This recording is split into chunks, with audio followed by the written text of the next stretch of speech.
पहला कर्म तत्पुरुष समास। कर्म तत्पुरुष समास इसमें क्या होता है, इसमें मतलब समास विग्रह के समय, समास विग्रह के समय दोनों पदों के मध्य को विभक्ति का प्रयोग किया जाता है। अर्थात कर्म तत्पुरुष समास में किसका प्रयोग, को का।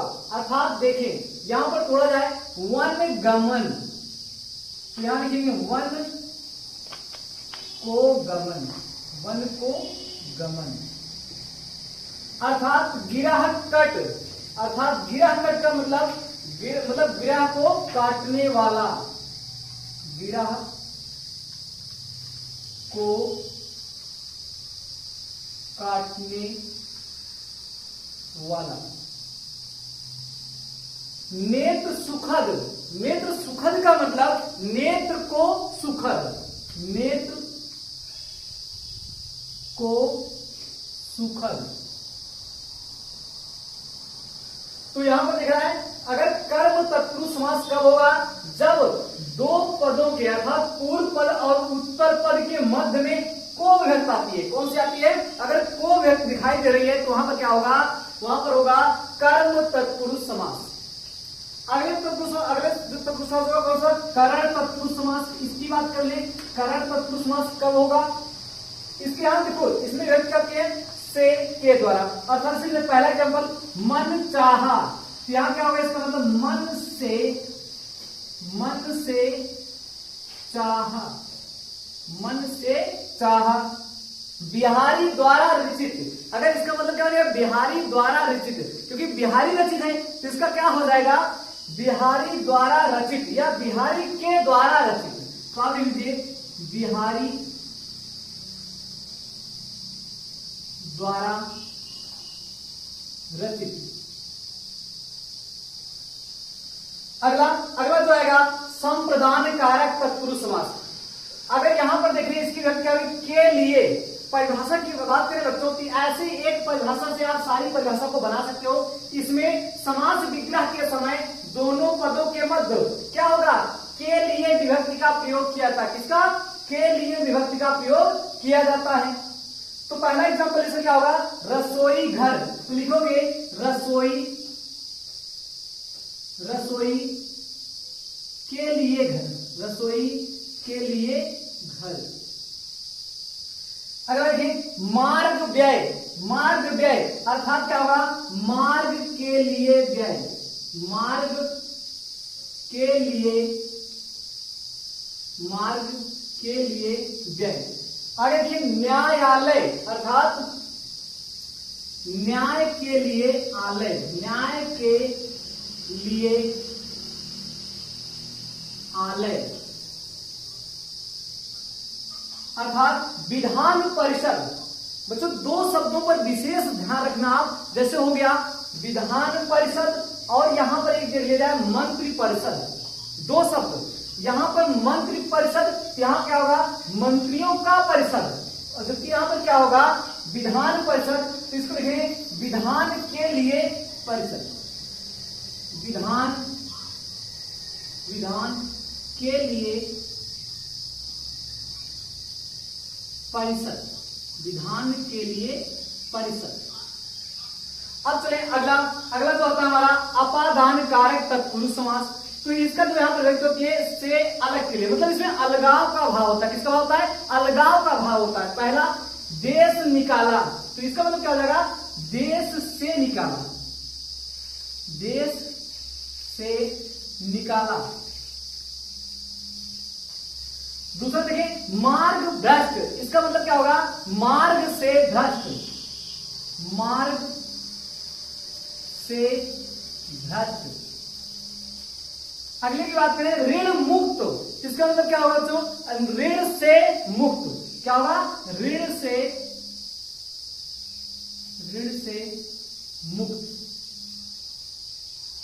तो यहां पर देखिए अपादान कारक तत्पुरुष समास में एक चीज और यहां देख लें, इसमें कभी कभी घृणा के भाव में ही कुछ शब्द पूछे जाते हैं, जैसे असत्य घृणा।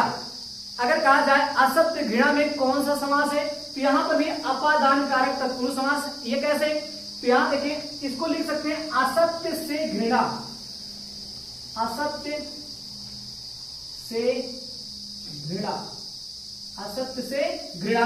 आगे लिखा है पाप घृणा, इसका मतलब क्या होगा? पाप से घृणा, पाप से घृणा। अगला यहां पर भय के भाव में भी कुछ शब्द बन जाते हैं, जैसे यहां पर कहा जाए आश्वभीत, मतलब आश्व से भीत, आश्व से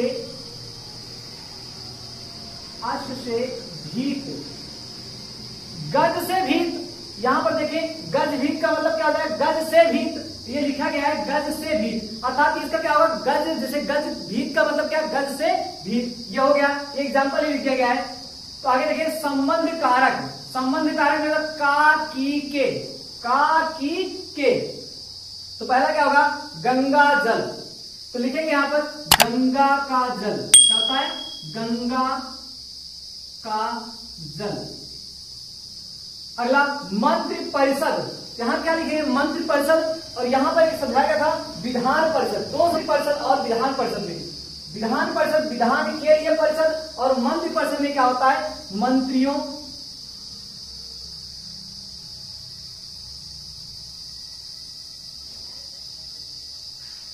मंत्रियों का परिषद। आगे जलधारा, जल की धारा, जल की धारा। आगे पशु बलि, पशु की बलि। यहां पर भी शब्द में थोड़ा गौर करें, अगर यहां पर कहा जाए पशु बलि या यहां पर पशु बलि, तब तो पशु की बलि ये हो गया, लेकिन अगर इसको पलट दिया जाए बलि पशु, बलि के लिए पशु, ये हो जाता है बलि के लिए पशु, अर्थात किसमें आ जाएगा? संप्रदान कारक तत्पुरुष समास में। यहां पशु बलि है तो क्या आ जाएगा? पशु की बलि। कन्यादान, कन्या का दान। शांतदूत, शांति का दूत, शांति का दूत। आगे देखें आपका अंतिम आता है अधिकरण कारक तत्पुरुष, इसकी जो विभक्ति होती है में पर। पहला काव्य निपुण, क्या हो जाएगा? काव्य निपुण, इसका मतलब क्या होगा? काव्य में निपुण, काव्य में निपुण। मुनि श्रेष्ठ, तो मुनियों में श्रेष्ठ, मुनियों में श्रेष्ठ, मुनियों में श्रेष्ठ। आगे कार्य कुशल, कार्य में कुशल, कार्य में कुशल। आगे आप बीती, तो यहां पर बनाएंगे आप पर बीती, आप पर बीती। अगला नगरवास, ये क्या होगा? नगर में वास। इस प्रकार से ये आपका तत्पुरुष समास क्या हुआ? तत्पुरुष समास। आगे अभी देखेंगे तत्पुरुष समास के भेद देखेंगे, जिसमें होते हैं नंद समास होते हैं, उप तत्पुरुष समास होते हैं, अलुक तत्पुरुष समास होता है। इसके बाद अगला टॉपिक समास।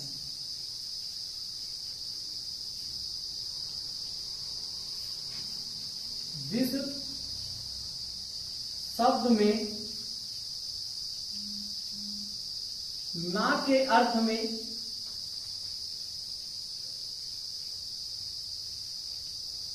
आ का प्रयोग, आ का प्रयोग, जिस शब्द में ना के रूप में, ना के रूप में आ का प्रयोग हो, वहां पर क्या होगा?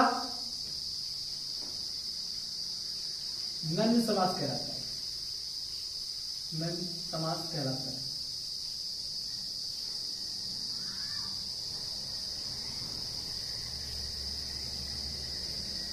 नंद समास कहलाता है। तो इसके उदाहरण की बात करें, पहला असत्य, पहला देखें असत्य, कैसे लिख सकते हैं इसको? ना सत्य। दूसरा असभ्य, ना सभ्य। तीसरा एग्जाम्पल देखें, अपवित्र, अपवित्र, तो क्या लिख देंगे इसको, ना पवित्र। तो इस चीज पर ध्यान रखना। पहला एग्जाम्पल असत्य, तो क्या हो जाएगा, ना सत्य। दूसरा असभ्य, तो हो जाएगा ना सभ्य। अपवित्र हो जाएगा ना पवित्र। अनदेखा, अनदेखा, तो यहां पर देखें हो जाएगा ना देखा। तो ध्यान रखना, कभी कभी यहां पर अन शब्द का भी प्रयोग हो जाता है। अगर अन शब्द भी आ जाए तो वहां पर भी क्या होगा, नन्य समास होगा। इसीलिए ये उदाहरण एक रखा गया है। जैसे कभी कभी यहां ध्यान रखना, अन देखा तब भी क्या प्रयोग होगा, ना देखा, अर्थात यही समास होगा, नन्य समास कहलाएगा। के भेद की बात करें, सबसे पहला अलुप्त तत्पुरुष समास, दूसरा लुप्त तत्पुरुष समास और तीसरा उपपद तत्पुरुष समास। तो यहां पर देखिए अलुप्त तत्पुरुष समास, जहां कारक विभक्ति के बाद वाले पद में है, मतलब बाद वाले पद में रहे। जैसे पहला है ठेकेदार, अर्थात बात करें ठेकेदार, यानी ठेके का दार, ठेके का दार। यहां पर बात करें थानेदार, तो थाने का दार क्या हो जाएगा, थानेदार।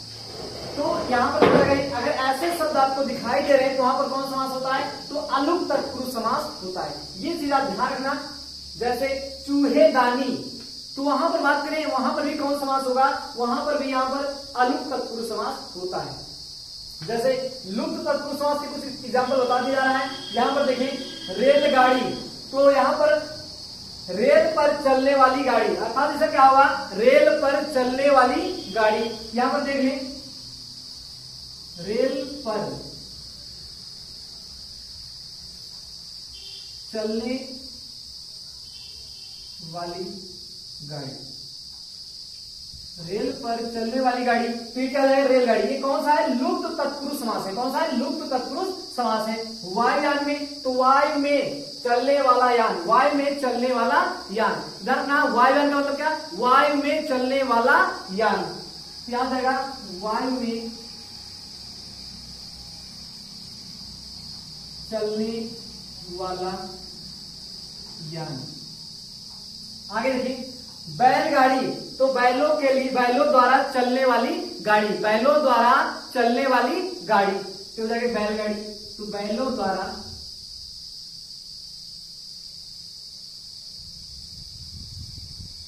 चलने वाली गाड़ी, जो कि बैलगाड़ी। आगे देखिए उपपद तत्पुरुष समास, तो वे प्रत्यय जो भाषा में स्वतंत्र नहीं होते उन्हें जोड़कर बनाए गए समस्त पद उपपद मतलब तत्पुरुष समास कहलाते हैं। तो जैसे यहां पर देखें स्वर्णकार, चर्मकार, सर्वज्ञ, यहां पर अगर ऐसे आ रहे हैं सर्वज्ञ, मर्मज्ञ, चर्मकार, स्वर्णकार, अगर ऐसे आ रहे हैं शब्द तो वहां ध्यान रखना उपपद तत्पुरुष समास होता है। इस चीज पर ध्यान रखना। अब एक चीज और यहां पर देख लिया जाए, जैसे कभी भी इनमें थोड़ा डिफरेंस करके पूछा जाए क्वेश्चन, जैसे कहा जाए रसोई के लिए घर, रसोई के लिए अगर बात करें, जो लोग रसोई के लिए घर किसका प्रयोग होता है, रसोई घर। तो पूछा जाए रसोई घर में, अगर कहा जाए रसोई घर, अगर पूछा जाए रसोई घर में कौन सा समास है, तो यहां पर पता होना चाहिए संप्रदान तत्पुरुष समास है। अगर हो सकता है ऑप्शन में संप्रदान तत्पुरुष समास ना दिया गया हो सकता है कि ऑप्शन में संप्रदान तत्पुरुष समास ना दिया गया हो और ऑप्शन में दिया हो पहला अलुप्त तत्पुरुष समास, दूसरा दे दिया जाए यहां लुप्त पद तत्पुरुष समास और तीसरा दे दिया जाए उपपद तत्पुरुष समास, चौथा दे दिया जाए इनमें से कोई नहीं। तो आप किस ऑप्शन को आप टिक करोगे, सबसे बड़ी बात यहां पर किस ऑप्शन को आप टिक करोगे, क्या ये हो सकता है या ये हो सकता है या ये। तो यहां पर देखा जाए अगर तत्पुरुष समास कारक से आप बात करें जो समास बनते हैं, अगर उसमें से कोई भी समास आपसे पूछा जाता है, जैसे आप बीती अगर पूछा है कौन सा समास है, तो यहां पर आप हमेशा कौन सा टिक करोगे, अलुप्त तत्पुरुष समास। हमेशा सदैव आप ध्यान रखना अलुप्त तत्पुरुष समास ही होता है। चाहे बात करें रसोई घर, या बात करें नगरवास, अगर पूछ लिया जाए नगरवास, तो कौन सा तत्पुरुष समास होगा? अलुक तत्पुरुष समास होगा। अगर अलुक तत्पुरुष समास ना दिया गया हो ऑप्शन में, तब आप यहाँ पर जैसे रसोई के लिए घर, अगर ये ना दिया गया हो ऑप्शन में और यहाँ पर होता संप्रदान तत्पुरुष समास, तो आपका कौन सही होता? संप्रदान तत्पुरुष समास सही हो जाता, क्योंकि संप्रदान का क्या होता है? संप्रदान के लिए। तब इसको अगर तोड़ते हैं तो हम क्या टूटता है? रसोई का घर का मतलब होता है रसोई के लिए घर, तो जो एग्जैक्ट होता है वो संप्रदान तत्पुरुष समास होता है। लेकिन ऑप्शन में अगर ना दिया हो तब हम क्या कर सकते हैं? अलुक तत्पुरुष समास। जैसे ऑप्शन में अगर अलुक तत्पुरुष समास है और संप्रदान दोनों है, तब आपका संप्रदान ही टिक किया जाएगा। ठीक है ना बच्चों, इसको नोट कर लीजिए। इसके बाद